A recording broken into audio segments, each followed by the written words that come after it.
নতুন রেসিপি নিয়ে চলে এলাম। আজকের রেসিপি হলো টিন্ডার তরকারি। টিন্ডা আমাকে অনেকেই জিজ্ঞেস করেছো টিন্ডা কি জিনিস। অনেকেই কিন্তু জানো না টিন্ডা কি জিনিস, আমিও কিন্তু একদমই জানতাম না।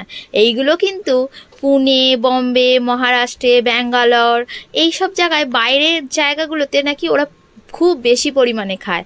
তো আমার এক ভাই পুনেতে থাকে, তো সেই কারণে আমি তাকে বলেছিলাম আনার জন্য যে টিন্ডা জিনিসটা কি আর বা কেমনই খেতে লাগে। এখানেও হয়তো পাওয়া যায়, কিন্তু আমি কোনোদিন বাজারে দেখিনি। তাই তোমরা অনেকেই কিন্তু দেখোনি বলেই আমাকে জিজ্ঞেস করেছিলে যে টিন্ডা জিনিসটা কি। সেই কারণেই আজকে টিন্ডার তরকারি নিয়ে চলে এলাম রেসিপিটা শেয়ার করার জন্য। এই দেখো, টিন্ডাগুলোকে আমি দেখিয়েই দিলাম তোমাদেরকে। ফার্স্টে টিন্ডাগুলো দেখতে একদম অ্যাপেলের কাঁচা আপেল যেরকম হয় সেরকম পুরো একদম কাঁচা আপেলের মতো গোল গোল দেখতে হয়। এটা কিন্তু খুব সুন্দর দেখতে হয়। আমি কিন্তু ফ্রিজে রেখে দিয়েছিলাম বলে আমার টিন্ডাগুলো একটু এইরকম হয়ে গেছে, না হলে কিন্তু পুরো একদম গ্রিন অ্যাপেল যেরকম দেখতে সেম টু সেম ওই রকম দেখতে। আর এইভাবে কিন্তু খোলাগুলো ছাড়িয়ে নিতে হবে। আমি কিন্তু এইভাবে দেখো সব খোলাগুলোকে ছাড়িয়ে নিয়েছিলাম। আর টিন্ডার মধ্যে কিন্তু বীজ হয়ে যায়, যেটা একদম কালো কালো দেখতে বীজগুলো, ওইগুলো কিন্তু খাওয়া যায় না। এটা পুরো খেতে কিন্তু লাউয়ের মতো, যে যেরকম বলতে পারো লাউয়ের মতোই খেতে। আমার তো লাউয়ের মতোই পুরো খেতে লেগেছে, যেমন লাউ আমরা খাই সেই রকম। দেখো, এই দেখো বীজগুলো আমি দেখিয়ে দিচ্ছি। দেখো বীজগুলোকে এইরকম পুরো দেখতে, এটা পেকে গেছে। এরকম পেকে গেলে বীজগুলো পুরো এরকম হয়ে যায়, যেমন লাউ পেকে গেলে লাউয়ের বীজগুলো যেরকম এরকম হয়ে যায়, আমরা পুরোটা ফেলে দিই সেই রকমই। তো এইগুলোকে পুরোটা বীজগুলোকে বাদ দিয়ে দেবো, বাদ দিয়ে শুধু ভেতরের ওই কচি অংশটুকু নেবো। আমার পেকে গেছিলো বলে এরকম। আমি যদি ফ্রিজে না রাখতাম, আমার প্রায় 1 সপ্তাহ ধরে ফ্রিজে রাখা হয়েছিল, তৈরি আর হয়ে উঠছে না, সেই কারণে এরকম হয়ে গেছে। তোমরা কিন্তু সঙ্গে সঙ্গে যদি বাজারে পাও, সঙ্গে সঙ্গে যদি বাড়িতে এরকমভাবে টাটকা বানাও, তাহলে কিন্তু বীজ একটাও পাবে না। আর খুব সুন্দর টেস্ট খেতে হয়।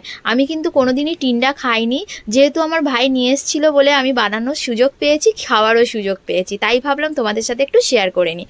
এই দেখো, আজকে টিন্ডাটা অনেক রকমভাবে রেসিপি হয়, তো আমি ভাবলাম একটু চিংড়ি মাছ দিয়ে বানাই, কেমন খেতে লাগে সেটাও দেখবো। টিন্ডার ডাল হয়, টিন্ডার পুর ভরে কিছু রেসিপি হয়, খুব সুন্দর খেতে লাগে। আমার তো টিন্ডাটা দারুণ লেগেছে, তাই তোমাদের সাথে শেয়ার করছি। দেখো, তোমরা যদি বাজারে পাও অবশ্যই কিনে এটা একবার বানিয়ে ট্রাই করতে পারো।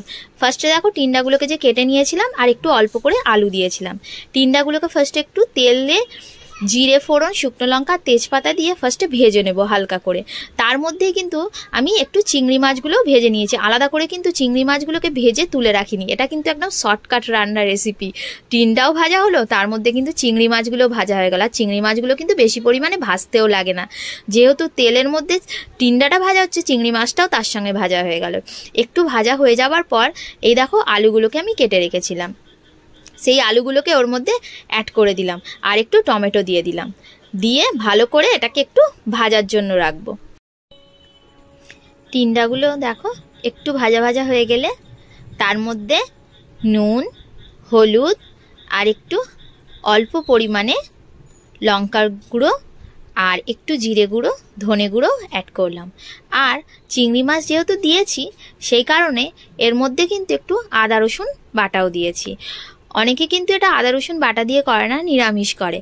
আমি কিন্তু একটু আদা রসুন বাটা দিয়ে ট্রাই করে দেখলাম কেমন খেতে হয়, কারণ আমি এর আগে কোনোদিন খাইনি। সেই কারণে অনেকে কিন্তু অনেক রকমভাবে রান্নার রেসিপি জানা থাকলে প্রচুর রকমভাবে বানানো যায়। আর বিভিন্ন রকমের কিন্তু রান্নার উপকরণ দিলে তার মধ্যে অন্যরকম টেস্টও হয়। অনেকে কিন্তু আমাকে অনেক রকমভাবে বলেছে যে এর ভেতরের যে বীজগুলো থাকে সেগুলোকে বার করে ভেতরে মশলা দিয়ে পুর ভরা করতে, অনেকে বলেছে টিন্ডার ডাল করতে, অনেকে বলেছে সরষে পোস্ত দিয়ে শুধু করতে। কিন্তু আমি ভাবলাম একটু চিংড়ি মাছ যেহেতু বাড়িতে আছে, তাই একটু অন্যরকমভাবেই বানাই, একটু কষা কষা, একটু ঝালঝাল। বাঙালি মানেই আমরা একটু ঝালঝাল না হলে একদমই ভালো লাগে না খেতে। সেই কারণেই একটু আদা রসুন বাটা দিয়ে এটা বানানোর চেষ্টা করলাম। এই দেখো, সব মশলাগুলো দিয়ে ভালো করে কষিয়ে নিলাম।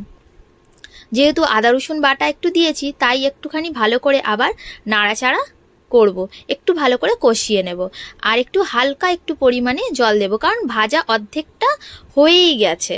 তো সেই কারণে একদম অল্প পরিমাণে জল দিয়ে একটু ঢাকা দিয়ে রেখে দেবো, যেহেতু আলু দিয়েছি আলুগুলো একটু সেদ্ধ হতে হবে। বাস দেখো এইভাবে জল দিয়ে ভালো করে ঢাকা দিয়ে রেখে দেবো প্রায় 5 থেকে 7 মিনিটের জন্য। এদিকে দেখো আমার তরকারিটা ফুটছে, আর তরকারিটা ফোটার তো 5 থেকে 7 মিনিট পর নাবিয়ে নিলাম। দেখো একদম শুকনো শুকনো করে নিলাম। ভাত বলো রুটি বলো যে কোনো জিনিসের সাথেই কিন্তু তরকারিটা বেশ মানানসই, সত্যিই খুব ভালো হয়েছিল। আমার তো আজকে রেসিপিটা শেয়ার করে নিলাম, তোমাদের আজকে বাড়িতে কি কি রান্না হয়েছে অবশ্যই জানিও, আর রেসিপিটা কেমন লাগলো সেটাও নিশ্চয়ই কমেন্ট করতে একদম ভুলো না।